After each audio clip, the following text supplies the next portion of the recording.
দেখছেন তো কত বড় জিলাপি। প্রথমবার বানিয়েছি এরকম বড় বড় মজাদার রসালো জিলাপি। এই ভিডিওটিতে আছে ছোট ছোট কিছু টিপস যা আপনার জিলিপি তৈরিকে আরো সহজ করে দিবে। সেজন্য সম্পূর্ণ ভিডিওটি না টেনে অবশ্যই দেখতে থাকুন। নমস্কার এবং আদাব প্রিয় দর্শক, রন্ধনী প্রিয়া চ্যানেলে আপনাদের সবাইকে স্বাগত জানাই। আজ আমরা তৈরি করব রসালো পেঁচালো জিলাপি।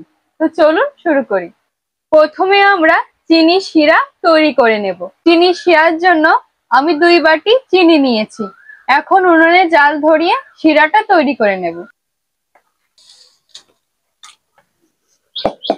প্রথমে 1 মগ জল দিয়ে নেব। আমি এখানে 2 কাপ চিনি ব্যবহার করছি।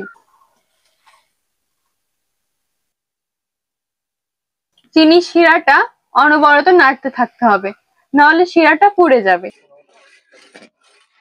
সুন্দর একটা ফ্লেভার আনার জন্য আমরা একটা তেজপাতা এবং 2টো এলাচ ব্যবহার করব। তেজপাতা এবং 2টো এলাচ দুটো ফাটিয়ে দেব। সুন্দর একটা রঙের জন্য আমরা কেশর ব্যবহার করব।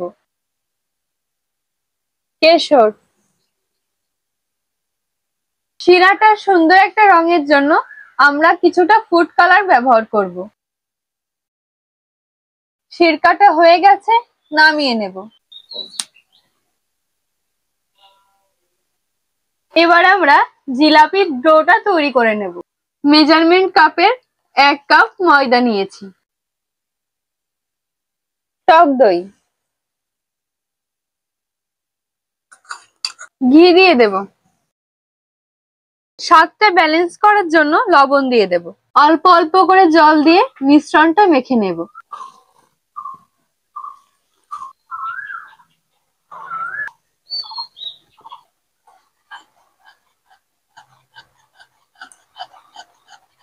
দেখছেন তো আমি এইভাবে এটাকে তৈরি করেছি। একবারে পাতলাও না, একেবারে ঘনও না। আপনারাও এইভাবে তৈরি করবেন আর অনবরত ফেটাতে থাকবেন। এইখানে ছোট্ট একটি টিপস আছে। জিলাপির এই ডোটাকে 5-7 ঘন্টা রেস্টে রাখতে হয়, এতে করে সুন্দর হয়। কিন্তু আমার হাতে এত সময় নেই, এজন্য এখনই আপনাদের করে দেখাচ্ছি। জিলাপির ডোটা তৈরি হয়ে গেছে, এখন এইগুলো ভেজে নেব। আমরা জিলাপি তৈরি করার জন্য একটা বোতল ব্যবহার করব।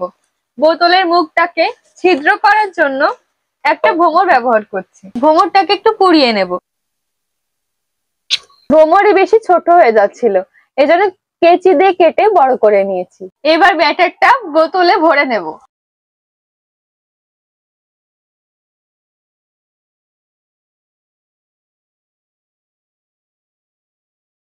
এবার জিলাপিগুলো ভেজে নেব।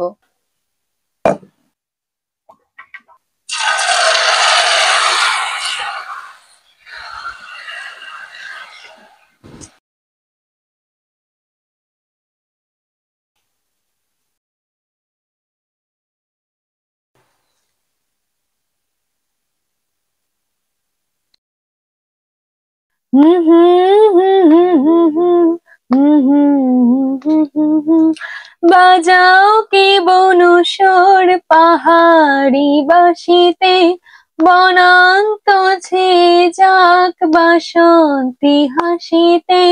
বাজাও কি বনসর পাহাড়ি বাসিতে, বনান্ত ছে যাক বাসন্তী হাসিতে।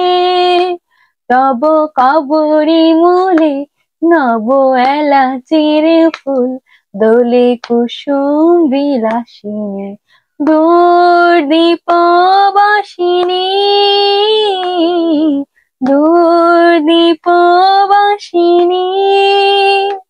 চিনি তোমারে চিনি, দারুচিনির দেশে, তুমি বিদেশিনী গো সুমন্দ ভাসিনী।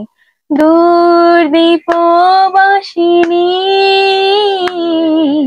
দূরদীপবাসিনী।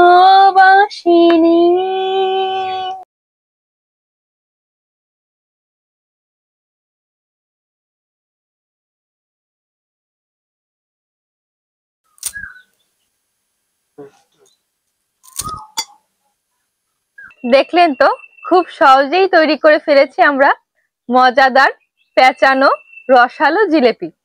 এখন আপনাদের খেয়ে বলবো কেমন হয়েছে।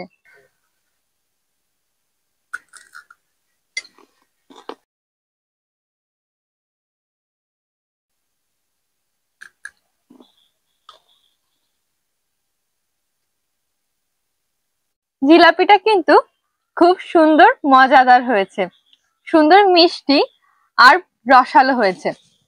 আপনাদের যদি ভিডিওটা পছন্দ হয় অবশ্যই লাইক, কমেন্ট এবং সাবস্ক্রাইব করতে ভুলবেন না, আর একটা শেয়ারও করে দিবেন। সকলে খুব ভালো থাকবেন, সুস্থ থাকবেন এবং সাবধানে থাকবেন। আর হ্যাঁ, বাঙালির গন্ধটা বুকে নিয়ে অবশ্যই জীবনটা উপভোগ করবেন। ধন্যবাদ। এখন আসি, টাটা।